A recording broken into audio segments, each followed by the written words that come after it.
This is a story from Alaska. My grandparents, along with some aunts and uncles, moved there some years ago for the welfare money. My whole family is from California, and they weren't used to the whole winter and summer system up there yet. For those of you who don't know what I'm talking about, in the summer, the daylight can be about 20 hours out of the entire day, and in the winter, nighttime can be about 20 hours of the entire day due to the position of Alaska on the Earth.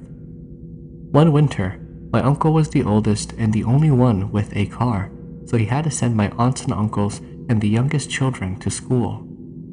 It was around 8 a.m. in the morning, but it was pitch black outside and the sun wasn't going to show up until around noon. He was in the car with his wife, telling the girls to hurry up when they saw something in the beams of the headlights by the neighbor's yard. The thing was standing by the mailboxes. The two of them saw what they described as a tall, hairy, white troll. They were wondering what it was, and when they finally drove up to the mailboxes, which was about a block ahead, all they saw was that thing run right into the forest on the side of the street. Here's another one from my family. Have you ever heard of ghosts that copy people? This happened to my youngest grandma. She was cooking some green vegetables in the kitchen when one of my grandpa's sons from another marriage comes running in and telling her to tell my uncle to stop bothering him outside. Supposedly, he was playing with toys or something. So my grandma yells, "Meng, Meng," and in Hmong tells him to stop bothering the child. My uncle comes up from the basement and goes, "What? I've been asleep since I got home from work." This freaked out my grandma and the kid because when they went outside to check, the person was gone. Here's another one about that same house. This one happened to two of my uncles and my grandma. The three of them were watching TV in the living room. The way it's set up in the living room is next to the front door. When you enter the house, the living room is on your right and the kitchen is on your left. The hallway goes straight back from the front door. So they were watching the TV when all of a sudden my uncle spots something and then goes, "Did you guys see that?" All of them realized that they had seen some black shadow come through the open door and go straight into the hallway. The house that they lived in was an old green house and it was pretty spooky. My uncle said that the pit bull that they had would sometimes cry and whine at night from the outside. Sometimes the dog would bark into empty places or at the window. A few years ago, this old Hmong lady was hit by a car while she was crossing the road. I didn't attend her funeral, but my aunt went since it was her mother-in-law's sister, and she said that the entire place smelled like a rotten corpse. The smell was so bad that they had to tie a red string to everyone who entered the funeral home. A few days after her funeral, her family said that they kept on hearing footsteps walking around in circles around their house. One time, one of the kids were taking out the trash at night, and he said that he saw the form of this old lady working in the small garden next to the house. He ran into the house because that was his grandma's garden and no one else ever goes there except for her. Anyways, the old lady's husband missed her so much that he took to driving alone at night around town. One time, he was driving and thinking about her. He suddenly started to feel the chills run down his right side, and he glanced at his passenger side, and there was his dead wife sitting right beside him. Interested in sharing your stories? Submit them to HmongChronicles@gmail.com or in the description below. Here is the next story. Thank you. This happened to me way back in the day when I was only a child, around 3 to 5 years old. It's been so long that my memory has forgotten bits and pieces. Anyhow, back in the 80s, our family had moved into this townhouse located downtown in the city we live in. I don't know how old these townhouses are, but to my understanding, they've been around probably way back since the 1930s or so. My aunt and uncle also lived beside us during this time.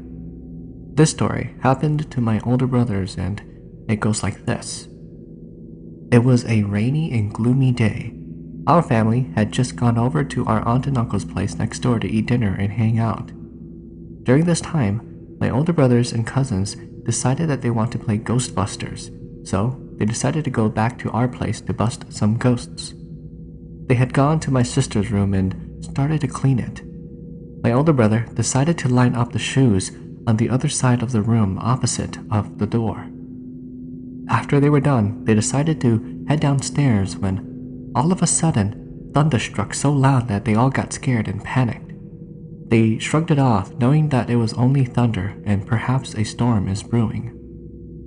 Right at that moment, they then heard heavy footsteps upstairs above them. The footsteps came from my sister's room, the room where they were just playing in. Knowing that they were alone in the house, they decided to go upstairs, only to find a pair of flip-flops right at the entrance of my sister's door. They were all freaked out, so they ran outside and back into my aunt's place. One night, we were all getting ready to head to bed when all of a sudden the phone rang downstairs. My younger sister decided to go get the phone and went downstairs. When she picked up the phone to answer, no one answered on the other line, so she hung up. As she was starting to walk back upstairs, the phone rang again. So she went back and picked it up, answering. However, no one answered in return. My sister paused and thought who would be calling and not answering the phone. Then, as she looked down on the ground, she saw my brother's dinky car started moving around and going in circles. She freaked out and dropped the phone and ran upstairs and told my parents about what had happened. Knowing my parents, they just said that it was nothing and to go back to sleep. Here's another encounter. This happened to me and my oldest sister. Our laundry room was downstairs in the basement. Our basement had 2 rooms, one being like a living room and the other was the cold room, which was a storage room. The storage room was always dark and I never went in there. I only went with my parents. I was only a baby at the time, but my sister took me downstairs to go check on the laundry. As we had our back against the cold room entrance, we felt a cool breeze hit us from behind. I was only a baby, so I didn't know any better, but my sister had chills down her spine when all of a sudden a voice said from behind us, "Come here. Come here." My sister freaked out and ran upstairs so fast she left me downstairs all by myself. All I remember was that I was crying my eyes off because I heard that voice as well, and my sister had left me by myself. She came back downstairs and got me, and we both went upstairs. I still remember what that voice sounded like till this day. Another incident was when I was downstairs in the basement living room playing the Atari one day. I was by myself when I had heard something move in the storage room. I got scared and ran upstairs and shut the door behind me, forgetting to turn off the TV and the Atari system. So I decided to open the basement door and peek my head downstairs to see if the game was still on. But for some reason, it wasn't. The TV had been turned off, and what I remember was I saw a blurry area in front of the TV for a second. Then it was gone. Ever since then, I never went down to the basement by myself. I heard this story from my aunt. She told me that there was a funeral home up in St. Paul or around that area. Someone had passed away, so this one lady went to the funeral home by herself in the evening. The funeral home closes at 10 p.m. When they were about to close, they broadcasted on the microphone that they were closing in X amount of minutes. The lady decided to go use the restroom by herself before heading home. Well, she went into the bathroom by herself, and there was nobody else in there. As she was doing her business, she heard the bathroom door bolt and lock. She went out of the bathroom stall and tried to open the door, but realized that it was locked. She said that she could hear people still talking outside and a voice broadcasting again that they were closing at 10 p.m. She tried banging on the door and calling for help, but nobody heard her, even though she heard them plain as day. After a while, everybody left and the funeral home was quiet. She was crying and really scared. After what seemed like a long time, she remembered to pray, so she prayed for whatever it was to let her go. Suddenly, she heard the bathroom door bolt open, and she ran out and saw a figure moving from the door, shading its face so she couldn't see it. She ran out into the hallway where she said she saw two figures, a mom and a child spirit, sitting on a ledge and swinging their feet. After she got home, they had to do a jingle bell to call her spirit back, and that's why women go to the bathroom in pairs, especially at funeral homes. Sometime back when I first got divorced, I lived with my sister for a while before I got my situation situated. I found this 2-bedroom apartment and started moving in. I don't feel comfortable in new places very quickly, so for about the first week or so, I slept on the sofa in the living room with the lights on. But don't get me wrong, I never really felt anything. My sofa is by the east wall facing west. My TV is on the east side of the inner wall facing west, and on the south wall by the door is a full window with an AC unit at the bottom of it. The first weekend that I moved in, I was sitting on the sofa watching TV. I had a standing fan by the window because it wasn't hot enough for the AC yet. The fan was on and it was in oscillating mode. The window was wide open. As I was watching TV, out of the corner of my eye, I can see a white truck drive by. I turned my head to look and see if I knew the truck. As I turned my head towards the window, I noticed the fan stopped oscillating. It didn't turn off. It just turned off from oscillating mode, and it pointed straight at me. I didn't make anything of it and just went to check out the fan. I have had this fan for a while now, and it never did that before. I just put it back in oscillating mode. A couple of days later, I had just come back home from work. I usually work swing shift, but since I was in training, I worked morning shift.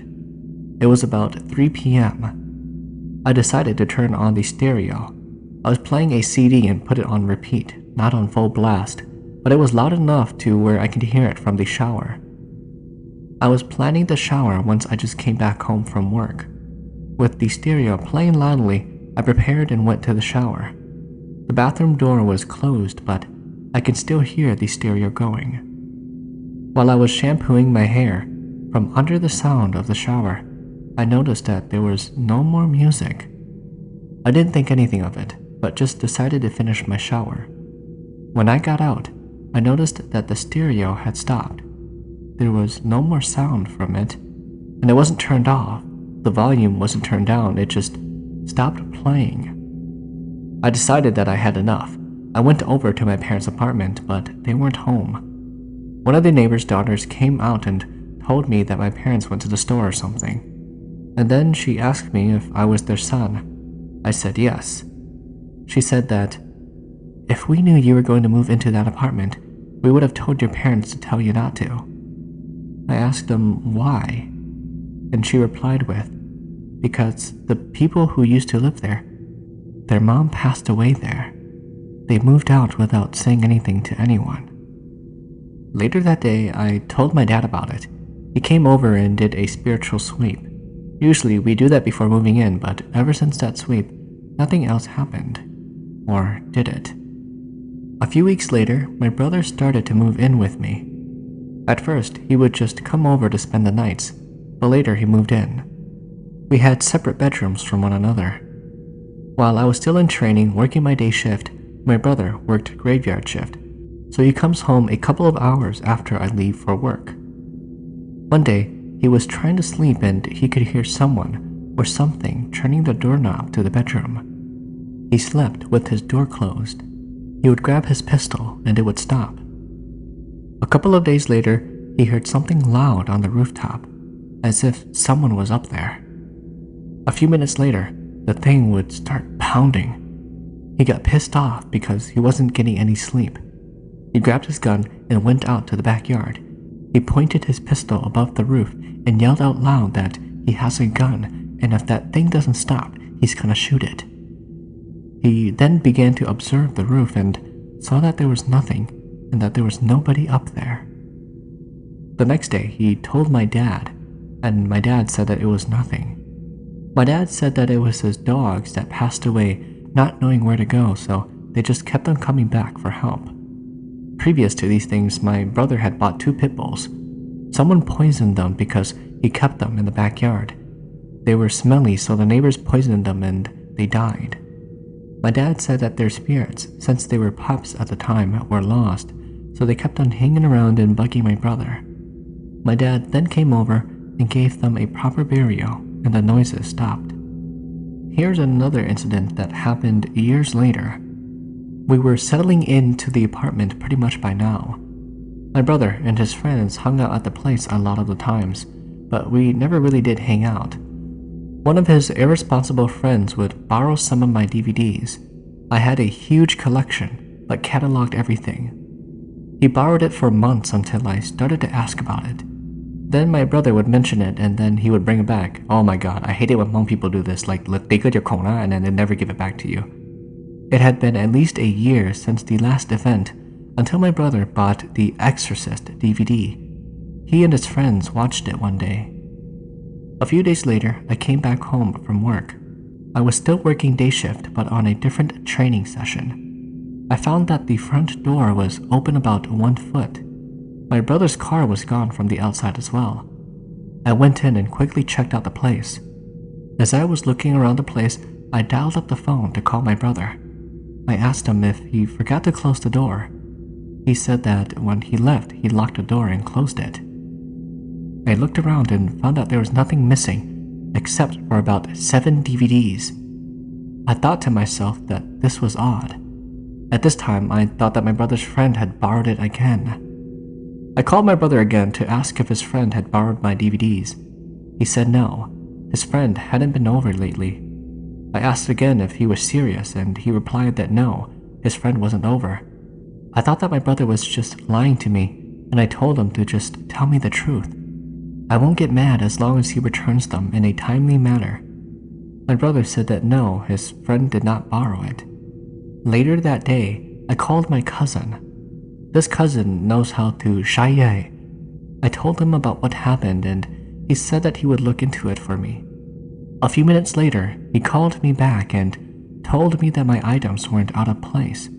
It had just been taken by someone out of secondary nature. I asked him what that had meant. He said that if I had a wife, which I didn't at the time, it would be someone like my wife. But since I didn't have a wife, it would be someone like my brother. I asked, what do you mean it hasn't left the place though? He said that the secondary person put it in a place which is between the front door and the bedroom towards the side of where the sun sets.